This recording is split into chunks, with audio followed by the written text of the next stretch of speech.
Shalom et bonne fête de Sukkot. C'est le premier jour aujourd'hui. Ça dure une semaine.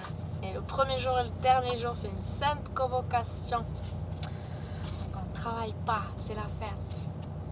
Alors, aujourd'hui, je continue la lecture du Nouveau Testament David Stern, dans Romains, chapitre 4, versets 1 à 15. Le thème, c'est « Heureux ceux dont les fautes sont pardonnées et l'homme à qui le Seigneur ne tient pas compte de son péché. » Donc 4, 1 à 15.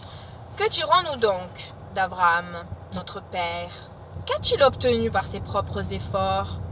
Car si Abraham a été rendu juste aux yeux de Dieu par des observances légalistes, alors il a de quoi se vanter. Mais il n'en est pas ainsi devant Dieu. En effet, que dit le Tanakh? Abraham a mis sa confiance en Dieu et cela lui fut compté comme justice. Or, à celui qui travaille, on ne verse pas un salaire sur son compte à titre gracieux, mais parce que cela lui est dû. Cependant, à celui qui ne travaille pas, mais qui fait confiance en celui qui justifie l'impie, sa foi lui est comptée comme justice. Alléluia. Il en est ainsi de la bénédiction prononcée par David. Elle repose sur ceux à qui Dieu accorde sa justice, indépendamment d'une observance légaliste. Bénis soient ceux dont les transgressions sont pardonnées et dont le péché sont couverts. Béni soit l'homme dont les péchés ne seront pas comptabilisés par Adonai. Cette bénédiction est-elle uniquement pour les circoncis ou est-elle également pour les incirconcis? Car nous avons dit que la confiance d'Abraham lui fut comptée comme justice. Mais comment cela lui fut-il compté? Dans la circoncision ou l'incirconcision? Non pas dans la circoncision, mais dans l'incirconcision. En effet, il a reçu la circoncision comme un signe, un sceau de la justice qui lui avait été compté sur la base de la foi qu'il avait manifestée alors qu'il était encore incirconcis, et cela afin qu'il puisse être le père de tout incirconcis dont la foi mise en Dieu est comptée comme justice. Mais aussi le père des circoncis qui, en plus d'avoir fait la Brit Mila, la circoncision, marche dans les pas de la foi qu'Abraham Avinu a manifesté alors qu'il était encore incirconcis.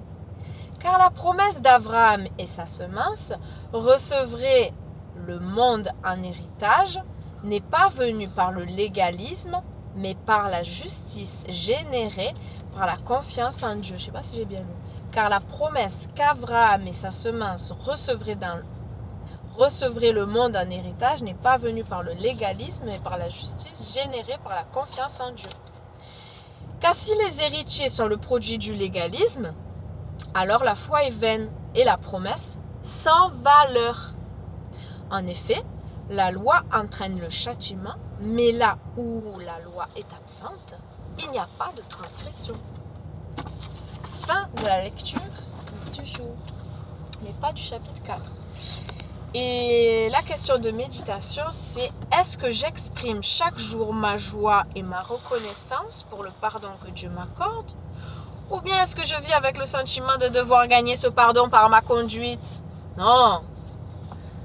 Pour ma part, je remercie, oui, et j'exprime chaque jour ma joie et ma reconnaissance pour le pardon que Dieu m'accorde. Et je souhaite cela pour chacun de nous. Et puis, on va prier ensemble après il sort. Oui, je prie Seigneur et je te remercie pour cette grâce encore une fois, comme chaque jour, pour le pardon de nos péchés. Voilà. On mérite rien, je mérite rien Seigneur, et tout est grâce. Tu nous as sauvés par le sang précieux de la croix. Notre Sauveur, Messie et Roi, mort et ressuscité pour nos péchés sur le mont Golgotha. Alléluia, nous pouvons nous glorifier seulement de cette œuvre-là, seulement de toi mon Dieu, parce que tu as tout fait par amour. L'amour plus fort que tout. Tu as donné toute ta vie, ton Fils unique. Merci Seigneur de continuer cette œuvre en chacun de nous et merci de soulager, délivrer ceux qui sont sous un poids de culpabilité à cause de leurs péchés, qui ne réalisent pas pleinement la croix, qui sont là à essayer de se racheter en faisant des œuvres, Seigneur. Viens à leur secours et révèle-toi pleinement dans ton amour de Père parfait. celui qui est au-dessus de tout, le Père Céleste. Merci. Merci encore pour cette journée de vie et merci pour ce cadeau de ta présence dans ma vie, dans nos vies. Merci pour tout ce que tu as déjà fait et tout ce que tu feras encore, Seigneur. Que ton nom soit loué à jamais, que ton règne vienne et délivre-nous du mal. Amen. Bonne journée, bonne semaine. Sukkot. Shalom.